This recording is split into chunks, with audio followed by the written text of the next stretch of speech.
involved in student activism and have found lately that it feels sort of dead. Like I didn't find a lot of people in this generation having thought-provoking conversations about the state of affairs. And so first of all, that's just really refreshing.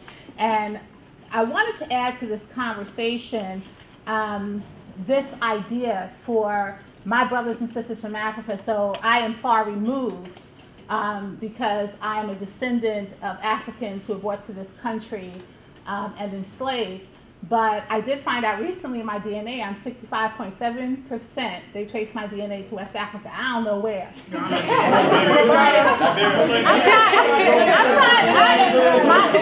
are so proud. We are so proud of this fact. We just are trying to figure out, tell us where, so we can. But in any case, what I wanted to add for you all, and I may be one of the oldest people in the room, but let me just say this. It's interesting, someone made this point earlier about race, and well, what they said essentially was, why does this happen to us? Why does the media portray us this way? And excuse my language, I want to be frank with you, much of the narrative on Africa is attached in a very systematic way to the narrative of African American people here. It is necessary to niggerize Africa and Africans. The sister from South Africa talked about the display of Africans as being lazy, so that there are these realities, but to attach that to your biology, to the embodiment of these things, it's way deep. It's rooted much deeper in the need to do that. The narratives that you all tell are not much different from the narratives that people who identify as African American tell in this country. In fact, they're almost sort of scaringly identical in terms of the kinds of things that you talked about.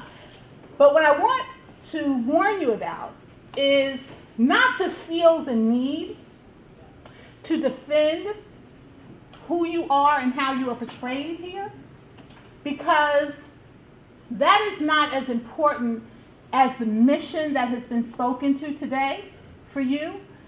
My mother has worked in all the countries, most of the countries that have been talked about today, as an international consultant for Planned Parenthood, addressing primarily some of the issues around HIV and AIDS, this kind of work.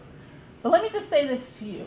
You have a real advantage, if you think about it, in the ignorance of people who choose not to want to know better about Africa. Let them wander along in their ignorance as you scholars figure it out and do the work in your own countries to redefine or address the issues in Africa. But don't get caught up into this thing. This is what I don't like. And it's true in the African American community as well. We have been stereotyped. And so as the sister Chimamanda, what is her name? Adichie, yeah. So she has very eloquently, many of you have seen it on Ed's talk, talked about the danger of a single story. And ultimately, I relate to that frustration when people interact with people of color, particularly African American people, and they have a singular story about who we are. That's problematic because you're here as scholars, you're going to school, you work very hard, and you don't want to deny the realities that may exist that are not necessarily fun to talk about and that can sometimes feel denigrating. But you don't owe anybody this idea, well, you know, we have rich people, we have this, because we also know that with that represents a lot of the ills, right? So just like in our country, we have African American people who have amassed a lot of wealth and who are doing really well.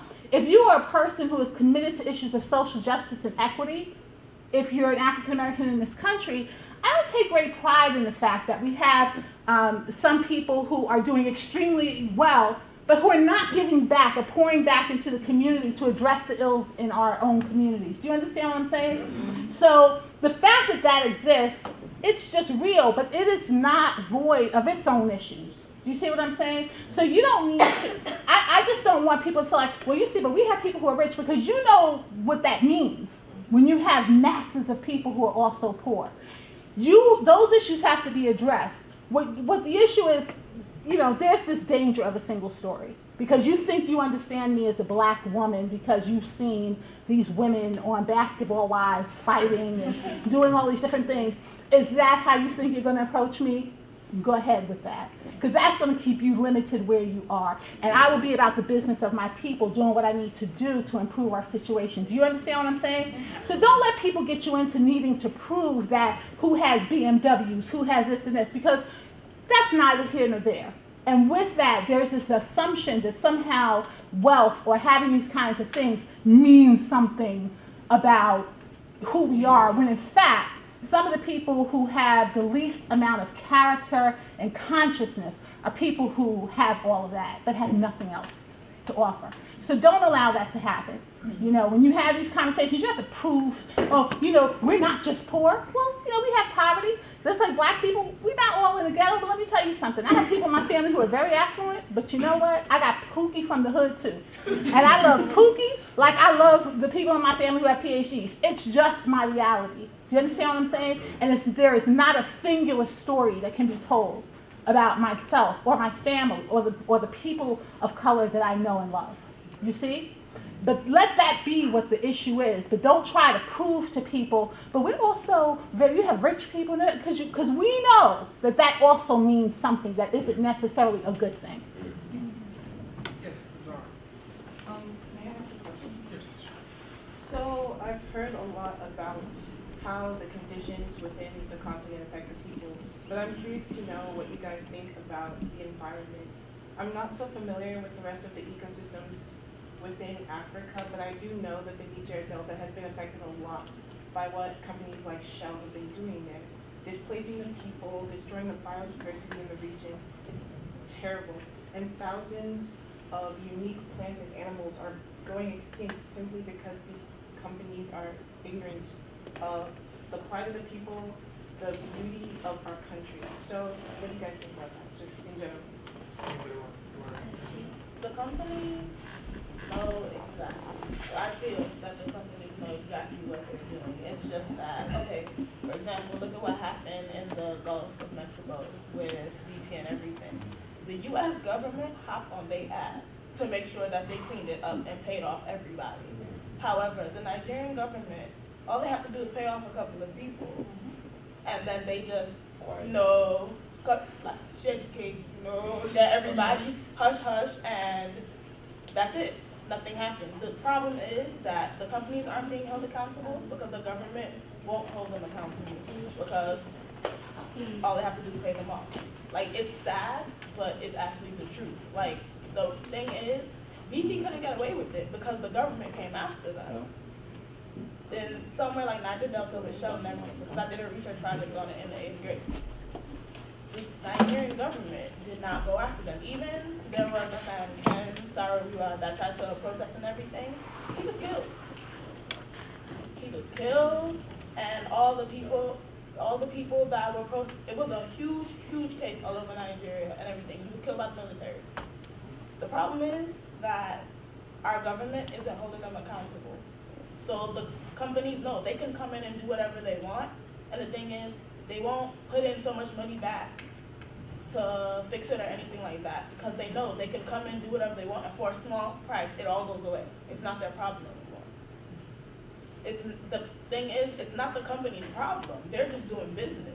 It just happens to be cheaper to do it in Niger Delta because they know they just pay off a couple of people and the problem goes away. It's not their problem. At the end of the day, they go in, they drill, they get their own oil, they ship it out, they're done. They're not held accountable. That's the main problem with all of this is accountability. And it's even like the people have given up on their leaders. Let's keep it up.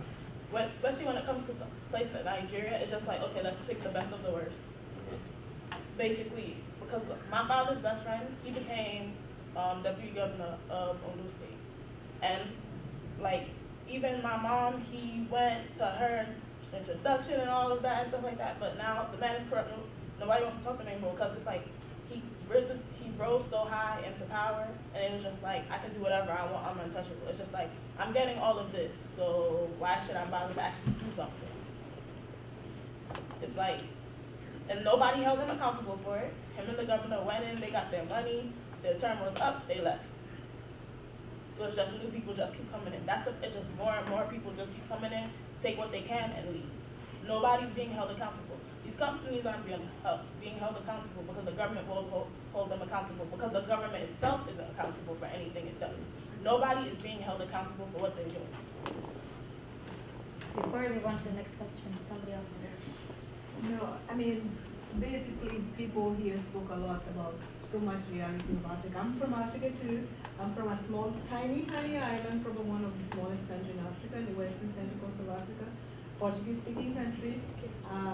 No, it's not meant to be island. Cape Verde is a little bit higher than us, so we are among the smallest in the continent. I know that when we hear issues in Africa, it almost look hopeless, but of course we should not lose hope. Especially you guys are the hope, because you guys are young people, and even though they come here and go to school, and some people may go back, and some may not. And by the way, I'm here not because I never wanted to go, but I happened to meet somebody and then he's from here. But every day my mind and my heart is back in Africa. I never wanted to live abroad, but sometimes, life that's things that you never know. But anyway, I just feel so sad to see that our leaders have failed us, beyond words. But you guys are young people, and the hope still in you. When you finish your degrees, some people may stay here, some people may go home. Don't lose, your sight to the prize. I say the prize, like the hope that one day we can still recover our continent. Because like when we look at stories of leaders here in the United States, like people like Martin Luther King, Malcolm X, and the Everett, and so many other leaders, if they were to just focus on the way situation we were then, probably a lot of things that was done here in terms of civil rights, and then in fact, spilling that over to Africa to liberate us, give us opportunity for independence wouldn't have happened. So I think you always have to keep that focus. This is an important discussion, and it's good to have more and more things like that. And don't lose this sight that wherever you go for graduate schools or whatever, just keep that seed. We have to one day be able to recover our continent back. Because the damage has been so great. The damage of colonization, the damage of greed, the damage of corrupted leaders. It's almost like daunting just to think about it. But just don't lose the hope, because I know that with you guys, and then maybe the next ones that come, one day when you are in that position, don't become like that government. Just say, well, you know what? Maybe there are things that price will be very high to pay. People might lose their lives. I'm not saying that you have to do that, but you never know. Because if you just continue in the path that we are going to be able to rescue Africa one day, eventually we'll get there. Because Africa has the resources to be enough, not only for the African continent, but probably for the entire world. And it's not, it does make sense that, it's almost in this dire state. So, we hear all sorts of things. Oh yes, we are lazy, we are this, and like the other sister Dawn was saying, and sometimes those ideas are very parallel with what African Americans go here, and even us become victims when we come here. When I got to this country, the first thing that was being fed to me is that, look at you guys are so hardworking, you're this. You have all these African Americans here, they are lazy, they have all opportunity, they don't want to do anything, and this.